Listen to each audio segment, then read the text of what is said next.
มุมมองของคนไทยที่มีต่อคนลาวหนึ่งก็คือคนไทยเบิ่งว่าคนลาวเป็นคนที่จนกว่าเพราะรายได้เฉลี่ยของคนลาวนั้นแม่นต่ำหลายต่ำกว่ารายได้ของคนไทยหลายบางคนจึงคิดว่าคนลาวนั้นเข้าไปเฮ็ดเวียกในประเทศไทยเพราะว่าเศรษฐกิจของลาวนั้นบ่ดี 2. คนไทยนั้นเบิ่งคนลาวเป็นแรงงานที่ราคาถูกหลายราคาถูกแสนถูกเกิดจากการที่คนลาวส่วนใหญ่นั้นเข้าไปเฮ็ดเวียกโดยที่ใช้แรงงานเป็นหลักและเฮ็ดให้เกิดภาพจำเหล่านี้ขึ้นมาข้อ 3. บางคนก็ล้อสำเนียงของลาวว่าคำว่าลาวนี่เป็นคำดูถูกโดยจะมีคำว่าไอ้เป็นการดูถูกแต่ในตอนนี้ก็ดีขึ้นหลายแล้วหลังจากผ่านช่วงเวลาต่างๆมาแล้วเราก็จะมาเว้าว่ามุมมองเชิงบวกของคนไทยที่มีต่อลาวในปัจจุบันก็จะมีหลายขึ้นหนึ่งก็คือเบิ่งว่าคนลาวเป็นคนจิตใจดีและอ่อนโยนเพราะคนไทยเบิ่งว่าคนลาวเป็นคนเว้าจามวลเว้าจาสุภาพบ่ค่อยมีอารมณ์ฉุนเฉียวในคำเว้าและ 2. ในปัจจุบันเราก็จะได้ยินว่า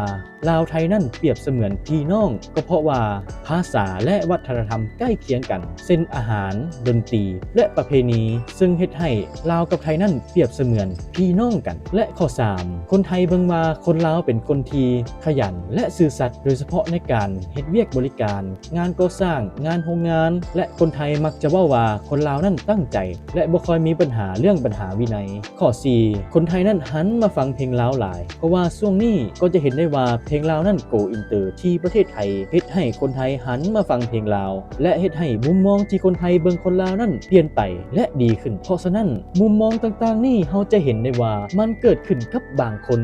นก็คิดว่าดีบางคนก็คิดว่าบ่ดีแล้วเอาคำว่าลาวนั่นมาดูถูกมาดูแคลนเฮ็ดให้ไอ้น้องทั้งสองฝั่งผิดเถียงกันแต่เป็นจังไดก็ตามแอดมินก็หวังว่าหลายๆคนก็จะเข้าใจกันในอนาคตว่าทุกคนล้วนเป็นมนุษย์ทุกคนล้วนเท่าเทียมแตกต่างกันกับเพียงสีผิวและภาษาหวังว่าไอ้น้องทั้งสองฝั่งของเฮาจะบ่มีปัญหาผิดเถียงกันในอนาคตหลายกว่านี้ขอขอบใจ